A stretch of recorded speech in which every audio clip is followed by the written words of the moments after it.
Hello students, welcome to my channel. मैं हूं आपकी प्रज्ञा मैम और आज के वीडियो लेक्चर में हम क्लास 9th हिस्ट्री का लास्ट पार्ट देखेंगे। तो इससे पहले के पार्ट्स में हमने सारा जो फ्रांस में जो माहौल था उसके बारे में देखा।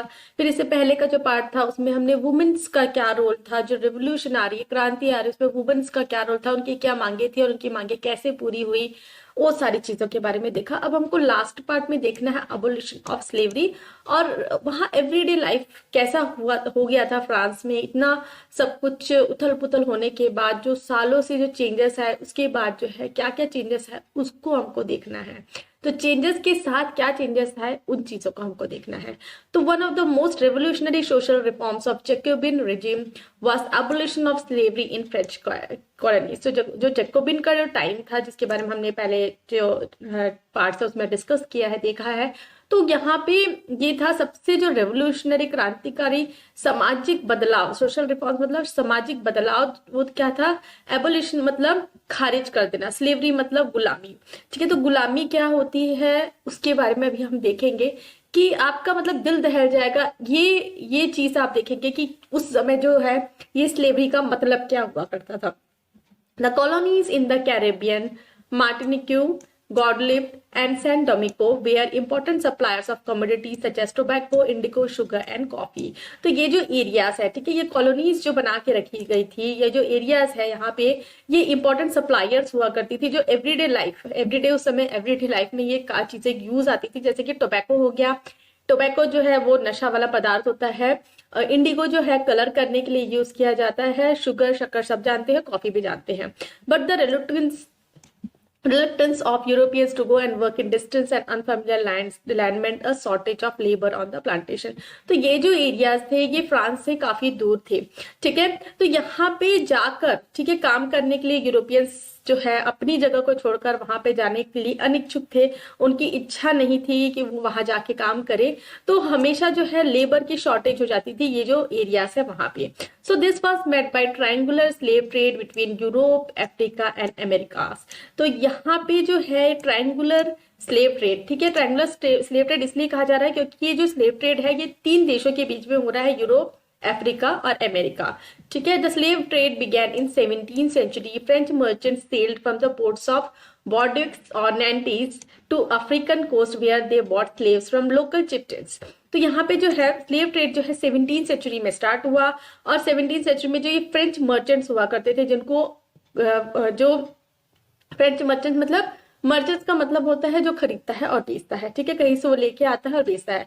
तो ये जो मर्चेंट्स है ये दूर अफ्रीकन कोस्ट तक जाते थे और वहां से स्लेव्स खरीद के ले आते थे। स्लेव्स यहाँ पे कोई गाय बैल भैंस ऐसा वाला नहीं है, स्लेव्स यहाँ पे है इंसान।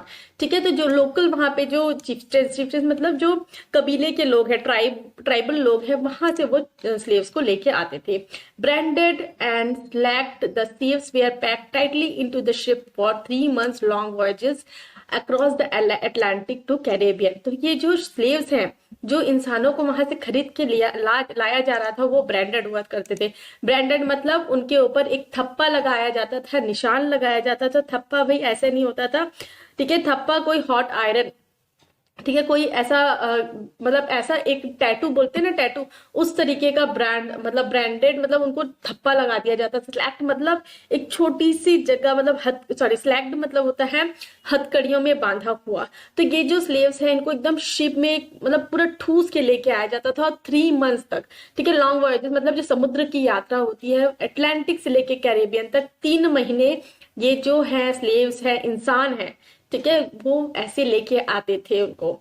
दे where sold to plantation owners। The exploitation of slave labor made it possible to meet the growing demand in European markets for sugar, coffee and indigo।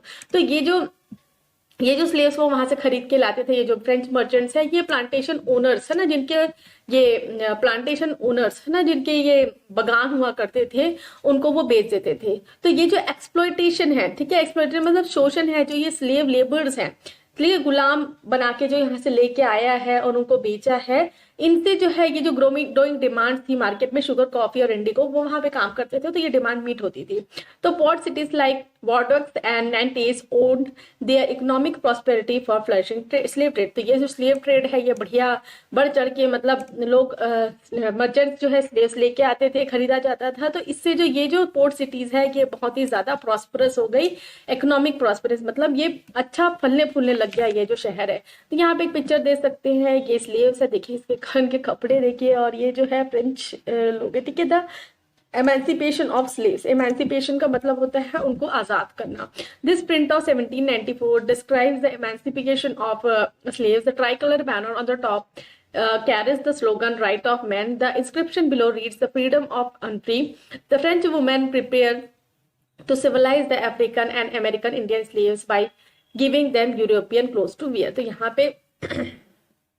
तो यहाँ पे उनका फ्रीडम बताया जा रहा है। तो यहाँ पे ऊपर में जो लिखा हुआ है ये जो पार्ट है इसका क्या मतलब होता है, राइट्स ऑफ मैन, और नीचे में क्या लिखा हुआ है, ये जो पार्ट है ये लिखा हुआ है द फ्रीडम ऑफ द अनफ्री। तो यहाँ पे दिखाया जा रहा है कि वो उनको सिविलाइज करना चाहते हैं, एक अच्छा इंसान बनाना चाहते हैं। ये जो कपड़े भी इन्होंने ढंग से नहीं पहने हैं, ये जो फ्रेंच वुमेन है उनको कपड़े दे रही है, तो ये यहाँ पे इसको दर्शा रहा है। Throughout the 18th century there was little criticism of slavery in France. ठीक है, 18th सेंचुरी के आते तक इसकी आलोचना नहीं होती थी, ये जो स्लेवरी वगैरह है इसको नॉर्मल माना जाता था, कोई आलोचना नहीं होती थी। The national assembly had long debates about whether rights of man should be extended to all French subjects including those in the colonies. तो जो नेशनल असेंबली है वहां पे हमेशा जो है बहुत बड़ी बड़ी डिबेट्स हुआ करते थे कि जो इंसानों को अधिकार दिया जाता था, क्या वो फ्रेंच जो जितने भी वहां पे सब्जेक्ट मतलब वहां जो प्रजा है, ठीक है, प्रजा यहाँ पे फ्रेंच सब्जेक्ट्स के साथ में जितने भी कॉलोनीज में वर्कर काम कर रहे हैं, जो स्लेव्स है वो भी आया करते थे। तो ये हमेशा डिबेट का इशू रहता था कि जो राइट्स ऑफ मैन है क्या वो स्लेव्स को भी देना चाहिए, but it did not pass any laws fearing opposition from businessmen whose income depends on slave trade। लेकिन ये जो लॉ है ये हमेशा पास नहीं हो पाता था, क्यों?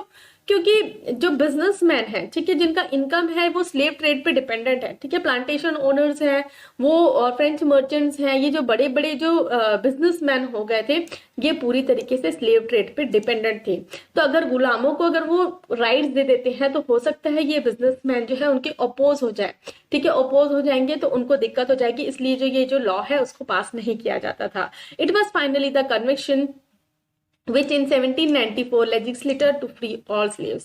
तो आखिरकार एक कन्वेंशन पास हुआ, एक दलील पास हुई जिसमें 1794 में, ठीक है, 1794 में जितने भी स्लेव्स हैं उनको फ्री करने का आदेश दे दिया गया in the French overseas position.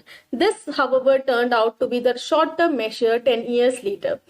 Napoleon reintroduce slavery. तो ये एक शॉर्ट टर्म मेजर था, 10 साल तक जो है जितने भी स्लेव्स हैं उनको आजादी मिली, लेकिन नेपोलियन के आने के बाद उन्होंने फिर से जो है स्लेवरी को रीइंट्रोड्यूस करा दिया।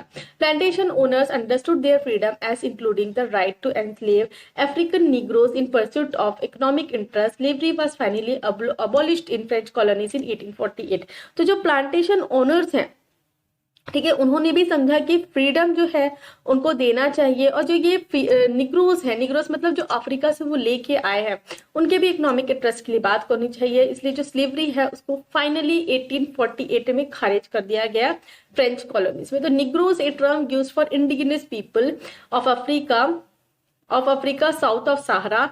It is derogatory term not in common use any longer. Emancipation यहाँ पे यूज हुआ था, एक्ट ऑफ फ्री। तो यहाँ पे निग्रोस, ठीक है, निग्रोस जो वर्ड है अभी यूज में नहीं आता क्योंकि इसको एक अपमानजनक शब्द माना जाता है अभी, ठीक है। डिरोगेटरी मतलब होता है अपमानजनक शब्द, ठीक है। तो निग्रोस अब यूज नहीं किया जाता है। निग्रोस अफ्रीका के जो लोग हैं, साउथ सहारा के जो लोग हैं, उनको कहा जाता था, ठीक है। तो यहाँ पे स्लेवरी के बारे में हमने देखा। अब आगे हमको देखना है the revolution and everyday life.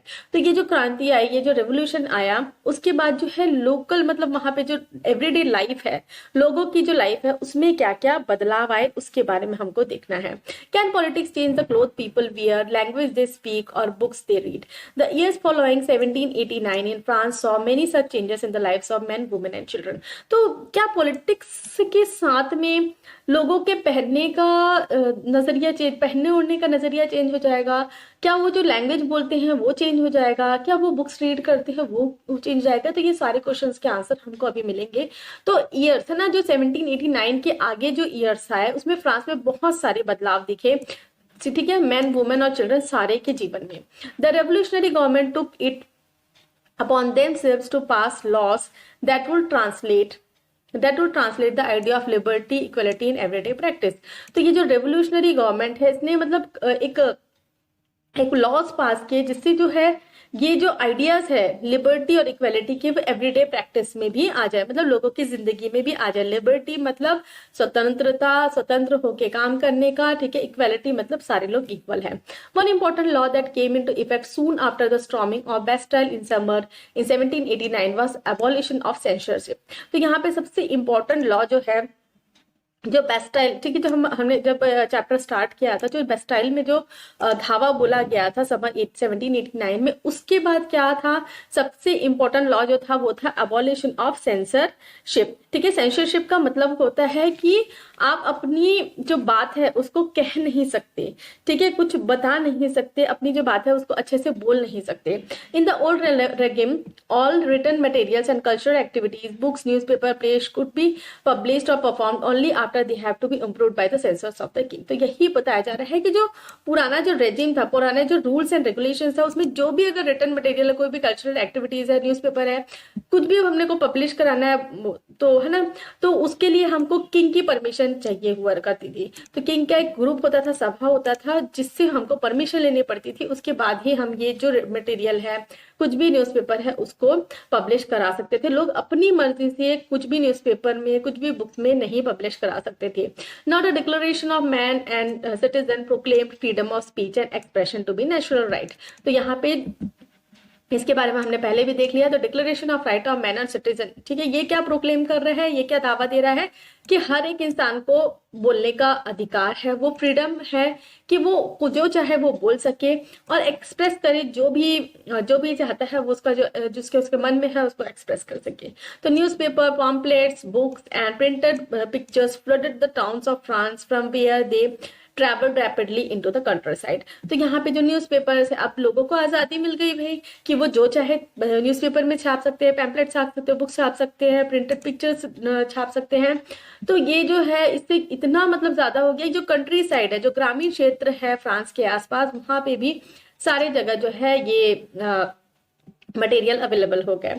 They all describe and discuss the event and changes taking place in France. तो ये सारी चीजें जो है इसमें न्यूज़पेपर, पॉम्पलेट, बुक्स और प्रिंटेड पिक्चर्स में यही डिस्क्राइब होता था कि क्या क्या इवेंट्स और चेंजेस हो रहे हैं फ्रांस से। इससे जो ग्रामीण क्षेत्र के लोग हैं उनको भी नॉलेज में आता था कि हाँ, हमारे पास भी अब वो लिबर्टी है, हमको भी क्या क्या अब फ्रीडम मिल चुका है, क्या क्या हमको सुविधाएं मिल चुकी हैं। The freedom of press also meant that opposing views of event could be express. तो अब भाई प्रेस में कुछ भी छापने का फ्रीडम है, तो जो भी इवेंट्स वगैरह हो रहे हैं उस पर अपोजिंग व्यूज जो है, ठीक है, अगर कोई इवेंट है वो हो रहा है, कुछ भी घटना हो रही है वहां पे, अगर वो घटना सही नहीं हो रही है, ठीक है, लोगों के अनुसार सही नहीं हो रही है, तो उसके बारे में भी वो लिख सकते हैं, छाप सकते हैं। Each side sought to convince the other of its position through the medium of prints, plays, songs, festive procession attracted large number of people। तो यहाँ पे जो अदर पोजीशंस है, ठीक है, जो अदर पोजीशन है उसको कन्विंस करने के लिए लोग छापना चालू कर देते थे। ठीक है, जैसे कि अगर एक घटना है जिसके लिए एक पक्ष राजी है, एक पक्ष राजी नहीं है, तो जो पक्ष राजी है, जो पक्ष राजी नहीं है, वो अपनी जो व्यूज है उसको प्रिंट न्यूज़पेपर्स के थ्रू छाप के, ताकि अदर पार्टी जो है उसको रीड करे और समझे, इस तरीके का वो कर सकते थे। दिस वाज के प्ले, सॉन्ग्स और फेस्टिव पोजीशन में भी बहुत सारे लोग अट्रैक्ट होते थे। This was one way they could grasp and identify with ideas such as liberty और justice that political philosophers wrote about a lengthy text which had a handful of educated people could read. तो यहाँ पे पहला ऐसा हुआ करता था कि जो बुक्स है वो एजुकेटेड पीपल के तक ही सीमित था। अब ये जो है एकदम लोकल, जो जैसे कि आपने अभी देखा कि कंट्री साइड के लोग भी मतलब जानने लग गए थे, पहचानने लग गए थे कि हाँ हमको क्या क्या करना है क्या नहीं करना है। तो the patriotic fat reducing press, ठीक है, the anonymous print of 1796 to make the idea of justice tangible. तो यहाँ पे ये बता रहे हैं कि जस्टिस सबके लिए, चाहे वो मोटा है पतला है, सबके लिए इक्वल है। तो यहाँ पे एक और पिक्चर है, ठीक है, Marat addressing the people, this is painting by Louis Leopold Boilly. ठीक है, तो ये यहाँ पे मराठ के बारे में बता रहे हैं। जो मराठ जो है, जीन पॉल मराठ, ठीक है, एक थ्योरिस्ट थे, फिजिशियन थे, साइंटिस्ट थे, ठीक है। इसको उनकी कोई सभा हुई होगी, वहां पे लोग उनको एड्रेस कर रहे हैं। तो यहाँ पे कंक्लूजन ही हमको बता रहा है, 1894 Napoleon Bonaparte crowned himself emperor of France. ठीक है, 1804 में नेपोलियन जो है वो अपने आप को फ्रांस का एम्परर बता देते हैं। He set out to conquer neighbouring European countries, dispossessing dynasty and creating kingdoms where he placed members of his family. तो उन्होंने जो आसपास का जो यूरोप के आसपास का जो एरिया है उनको कॉन्कर करना चालू कर दिया, जो डायनेस्टीज है उसमें कब्जा करना चालू कर दिया, और नए किंगडम्स जो है वहां पे अपने मेंबर्स जो है, फैमिली मेंबर्स को उनको बैठा दिया।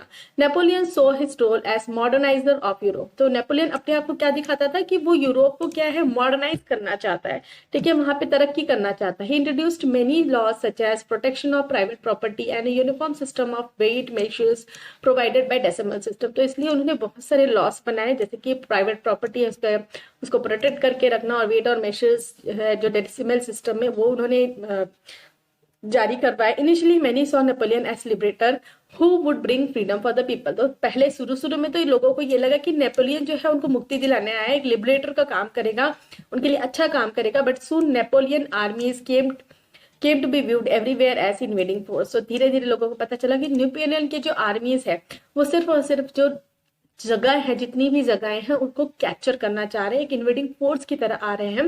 ही was finally defeated at Waterloo in 1815। तो फाइनली वाटरलू करके एक जगह है, वहां पे 1850 में उनको हरा दिया गया। Many of his measures that carried the revolutionary idea of liberty and modern laws to other parts of Europe had an impact on people long after Napoleon had left. तो ये जो उसके आइडियाज थे लिबर्टीज के और modern laws के, ये जो है जितने भी यूरोपियन पार्ट्स में उन्होंने जारी करवाया था, उसका बहुत ही ज्यादा प्रभाव पड़ा लोगों के लाइफ में। ठीक है, the ideas of liberty and democratic right was most important legacy of French revolution. इसलिए जो आइडिया था लिबर्टी और डेमोक्रेटिक राइट का, ये बहुत ही बड़ा इंपॉर्टेंट फैक्टर था, इंपॉर्टेंट टॉपिक था फ्रेंच रेवोल्यूशन में। This spread from France to rest of the Europe during 19th century where federal systems were abolish. तो यहाँ पे जो फ्रांस है और उनके जो यूरोप के एरिया है, वहां पे ये जो आइडियाज है लिबर्टी और डेमोक्रेटिक राइट्स का, इसको बहुत ही प्रभाव था। इसलिए जो फेडरल सिस्टम वहां पे चला करते थे, ठीक है, वो क्या है, खारिज कर दिया गया। तो यहाँ पे नेपोलियन की पेंटिंग है, Napoleon crossing the Alps, painting bye